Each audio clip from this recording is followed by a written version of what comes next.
Slam Dunk Ernest, Like Mike, two similar movies. Who's gonna win? Ladies and gentlemen, non-binary, gender fluid, and everybody else in between, welcome to Box Office Battles.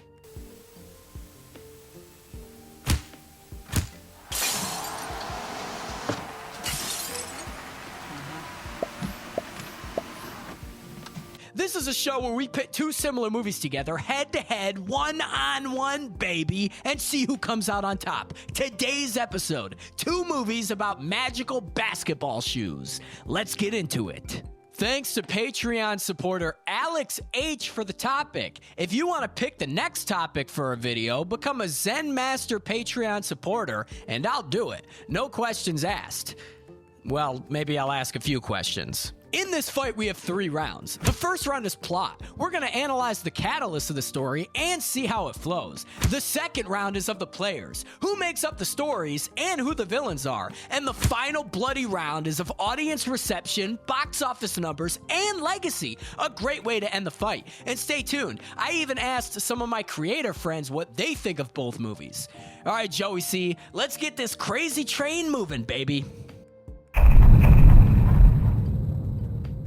Slam Dunk Ernest released on June 20th, 1995, and Like Mike released on July 3rd, 2002. Both movies follow less than talented basketball players who come across magic shoes that make them incredible players. And of course, that's where the trouble starts. Slam Dunk Ernest released direct-to-video, and Like Mike released in theaters. Each movie have the same bit. One of them just happens to have a much higher production. Let's get into what happens in both installments. Starting with Slam Dunk Ernest, this movie was a huge part of my childhood. I had all the Ernest movies on home video, and I watched them constantly. I'm a huge Ernest P. Worrell fan, but I promise I won't be biased much. The plot is as followed. We see Ernest, who works as a cleaning man at a local mall, and we already discussed this previously in my Ernest P. Worrell job history video, which you should certainly check out.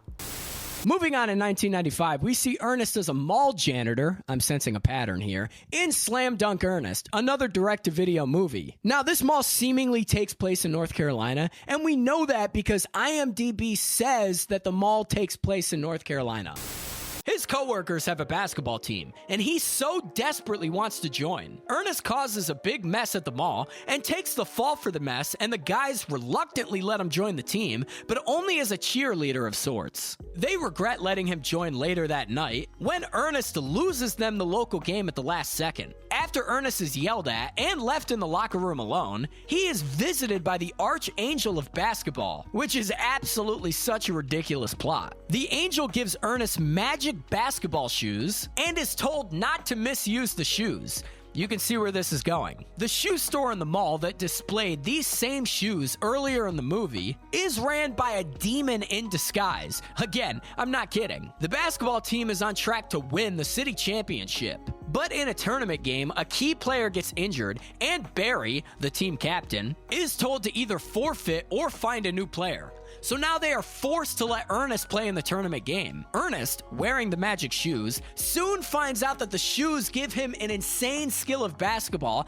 and he can move at supersonic speeds, and he can fly. Of course, everybody is completely shocked at Ernest's abilities. Armed with this insane skill, Ernest wins the team so many city games that they are now allowed to play an NBA team, the Charlotte Hornets, in a city champs versus NBA team tournament.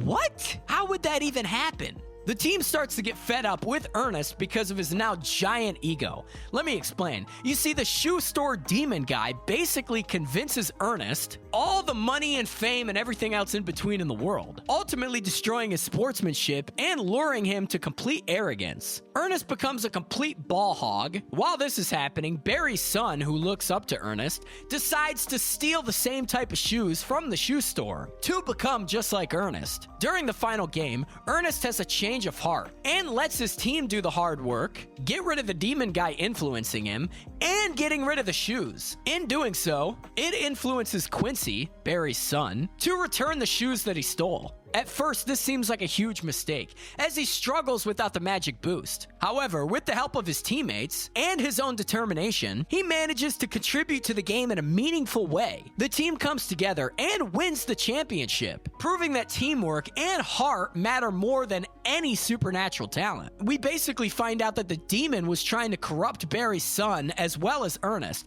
and the demon lost. At the end, we see Barry getting recognized by an NBA scout, which is wild. Good for him. He can finally make it. Good lord, what a wacky movie that was. And what a story. It's a kid's movie, so it gets a pass. Let's take a look at Like Mike and see what that's all about. I have never seen this movie before today, but I have heard about it many times. So let's dive in and watch this. We see 13-year-old Calvin, a boy who loves basketball, who lives in an orphanage in Los Angeles. We find out that at night they have to sell chocolate outside of the Staples Center in Los Angeles for the mean and evil Stan Biddleman, who is the orphanage director, and boy, we'll get into him later. During this, Calvin meets the coach for the Los Angeles Knights, his favorite team. The coach is impressed with Calvin's knowledge and offers him free tickets for the next home game. Back at the orphanage, Calvin finds an old pair of basketball shoes inside of a donation box with the initials MJ written on them, and the nun says they belong to Michael Jordan when he was younger.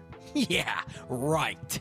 The local bully steals the sneakers and throws them onto a power line. But when Calvin tries to retrieve them during a thunderstorm, they get struck by lightning. You can see where this is going. During the game that the orphans got invited to, Calvin's number gets called to be included in the halftime contest. Yeah, convenient. He has to go one-on-one with Knights star player Tracy Reynolds. Wearing the magic shoes, Calvin wins. Yeah, we're all shocked here. This causes the audience to go absolutely nuts, and the team signs Calvin for a one-day contract to play with them. During the game that Calvin signed onto, the Knights are losing badly, and the coach decided to let Calvin play. Calvin leads a comeback, and they win the game, which leads to Calvin getting a season contract. Which, of course, the obvious happens. Calvin becomes the best player on the team, and they become the best team in the league. Since Calvin is 13, the coach appoints Tracy to be his roommate and his mentor, which Tracy doesn't dig too much. Late one night, Tracy falls asleep at the wheel while driving him and Calvin. You see, he mistakenly took sleeping medication instead of his allergy medication. What? This is a kid's movie, for God's sakes. Calvin is forced to drive the car back, but of course Calvin gets in trouble for stealing the car. Meanwhile, Biddleman signs a contract with the Knights to keep all of Calvin's money until he's 18. To keep his power over Calvin, he steals the magic shoes and puts a $100,000 bet on the opposing team to beat Calvin's team in the championship game. He's an evil man. The orphans band together and steal back the sneakers from Biddleman, so Calvin can win the championship game. Calvin runs back to the arena with the orphans to make it in time for the championship game. Calvin nearly gets benched for the game for showing up late, but the other players convince the coach to let him play. And of course, Calvin plays and kicks ass. But then near the end of the game, there's a pileup on the court, and Calvin's shoes get destroyed. I'm not sure how that happened. How rough was that pileup? This is basketball. Calvin puts on normal shoes and ends up making the final play to win the game successfully, proving he never needed the shoes to be something great. After the game, and going back to the orphanage, Calvin and his best friend Murph, who we haven't talked about much, gets adopted by Tracy, and the orphanage is now sponsored by the LA Knights. Good lord, these movies are very different, but very similar in some aspects. Let's get into the results and see who won round one.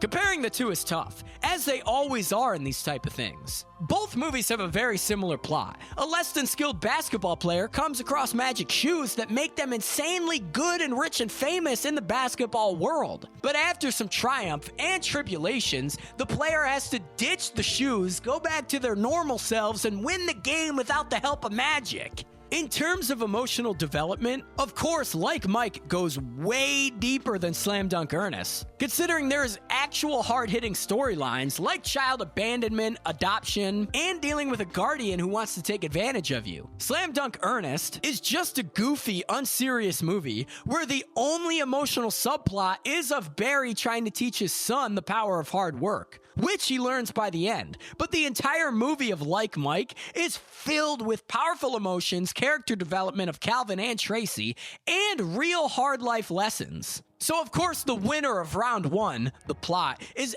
absolutely gonna go to Like Mike. The story is way too deep to deny the point of round 1. It doesn't even compare to Slam Dunk Ernest. Alright, before we get into round 2, the players, let's take a break and hear from our sponsors. Whoa, folks, look at me. I'm on a basketball court. Hey, pass me the rock, am I right? I don't know how to play basketball. Folks, if you want to support the channel, you can go to patreon.com/officialjoeyc, or you can become a YouTube channel member for the same perks of Patreon. We have behind the scenes videos, exclusive content, exclusive check-ins, the list goes on.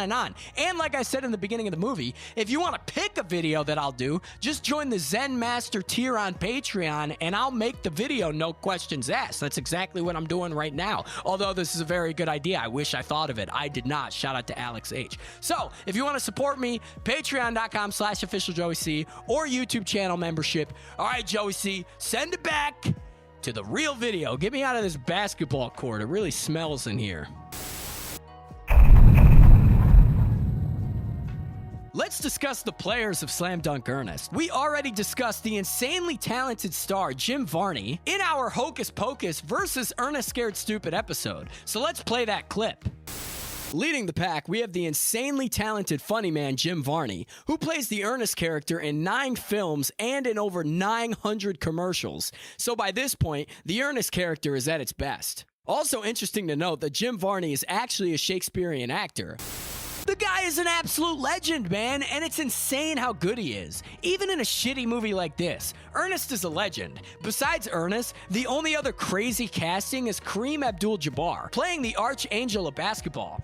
What more can I say about the guy? He's a living legend and one of the greatest players to ever play. Playing the team captain Barry, we have Silk Kozart. He is mostly a TV actor, but he's had a respectable career with notable works like playing Robert in White Man Can't Jump. Playing the main villain, the Demon, we have Jay Brazeau, who is once again an actor mostly known for his secondary roles. And I'm utterly shocked at the amount of movies he's been in. Nothing crazy, but impressive nonetheless. A little side note, we have Miguel Nunez Jr., who plays TJ in this movie. He's known for playing the voodoo guy in the 2002 classic Scooby-Doo. What a guy, man. Love him so much. Moving on to Like Mike, playing Calvin, we have Bow Wow, and I feel like he was everywhere in the early 2000s, and honestly for a good reason. He's an awesome rapper, and he's a super good actor. He really did a fantastic job. Playing Murph, Calvin's best friend, we have Jonathan Lipnicki, who starred in the 2000 classic movie The Little Vampire and the 1999 classic movie Stuart Little. He is the man, and he's always in such good movies. This kid might win it for the entire movie. Playing Tracy, we have Morris Chestnut, who is known for playing Ricky in Boys in the Hood, another classic. The guy rocks and conveyed emotions perfectly in this movie. Playing the main villain, Biddleman, we have the fucking living legend, Crispin Glover, man. What more can I say about him? Good old George McFly in Back to the Future. He's eccentric. He's the greatest thing to ever grace the giant screen of Hollywood. He's the best. I love him. I want to hug him. I love his hair in every movie. I love his voice. I love his eccentric dance moves he does all the time. Good Lord, Crispin Glover, I love you.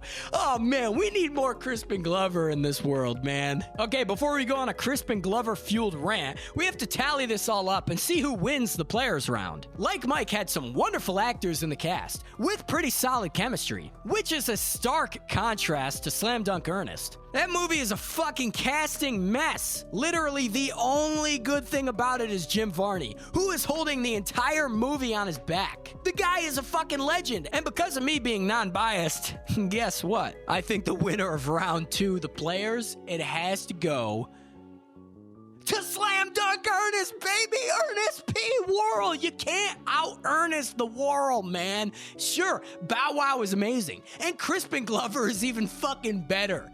But the only thing I love more than Crispin Glover is Jim Varney. Ernest P. Worrell, you fucking legend. Rest in peace.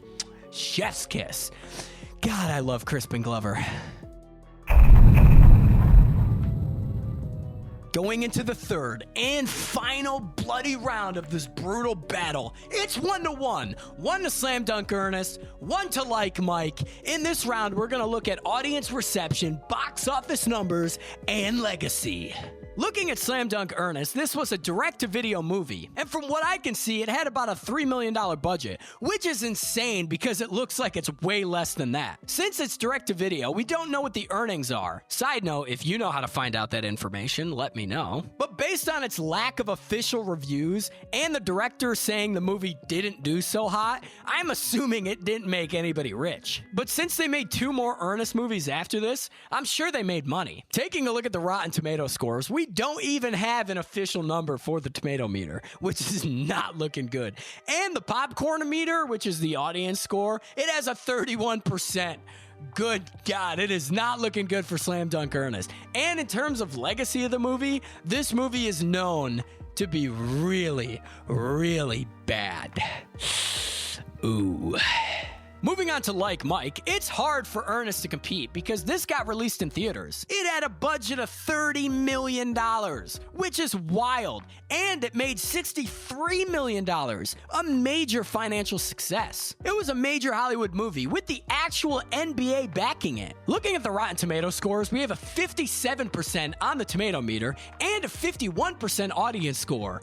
Nothing crazy, but compared to Slam Dunk Ernest, by God, this movie is a fucking Citizen Kane. Good Lord. In terms of the legacy, it's important to note that it may be remembered as a decent basketball movie from the early 2000s. The Washington Post wrote that this movie depicted frightening myths about adoption, which deeply impacted the film's legacy at the time. Before we get into the final results, let's take a break and hear from some of my creative friends on what they think of both movies. All right, Joey C., roll the tape. When it comes to Slam Dunk Ernest versus Like Mike, I'm going to have to side with Ernest because I've never seen Like Mike and I genuinely do not know what it is. Well, I'm going to make this short and sweet. I don't like basketball movies, but you know, when Joey C asks you to be a part of a box office battles, you say yes. Okay, here's the deal. I'm going to be Emily Blunt with you for a sec. Tony is an idiot. He's never right about anything. He lies through his teeth constantly. And if I could be Anne Frank for a sec, I trust this fake ass Italian man about as far as I can throw him, which, spoiler, is not far. I was 10 years old when Like Mike came out, and I didn't like it then, and I still don't like it now. But while I have you, I would like to share some things. You know, the Academy Awards were pretty recent. And I've just been in the mood to hijack someone's platform and make it all about my political beliefs. I just don't like basketball, so basketball movies just weren't my thing. Like, short and sweet, it's always going to be Slam Dunk Ernest because it's got Ernest in it. No matter what it is about, if Ernest is in the movie, I'm going to have a good time. Except for maybe Ernest Goes to Africa, but we don't need to talk about that one. And I just want to say that these are scary times that we're living in. We all have to work really hard to stop the Donald Trump administration. I don't even know the context this is being used in, but I can confidently say that T-Bone's wrong. We have to protect minorities. Not only do I disagree with Tony, but I resent the opinion that he offered. We have to keep the members of the 2S LGBTQIA+ community safe. If he were a horse on a racetrack, he would be the dead one who was shot in the head before the race even started because he's useless and he is not worth betting on. And we have to protect Ukraine. And I'm not sure who comes after me in this video, but I'm pretty sure they'll agree with what I said. And I believe precisely the opposite of whatever it is that Tony said. They won't resent it, and they will believe in the exact same thing as me. And again, if I could just be Ben Frank for half a second, I don't know what this is going to be used for, but I will always confidently go against Tony.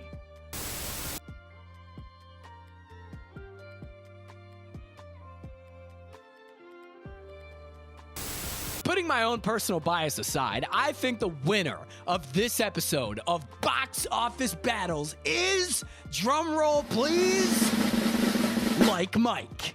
Like Mike pulled ahead in the plot round, Slam Dunk Ernest tied things up in the players round. But Like Mike pulled ahead and dominated in the legacy round. Like Mike was a hard opponent to beat, and as much as I love Ernest P. Worrell, I can't deny the emotional deepness and wonderful chemistry that Like Mike portrays. Whereas Ernest is just a goofy movie.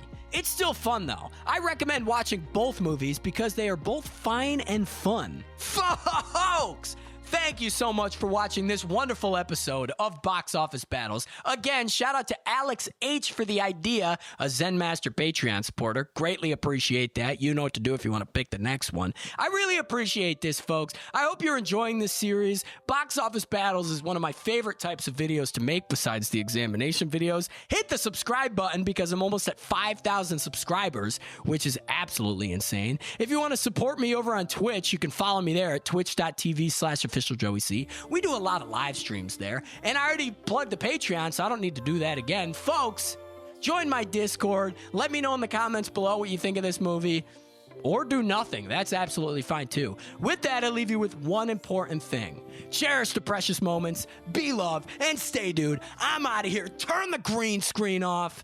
Good Lord. My mouth is dry. I need some water. I didn't bring my water in here, and I'm wearing my pajamas still. So I'm going to go drink some water and actually put on some regular pants. And I'm very hungry. I have Pizza Hut in the fridge. All righty.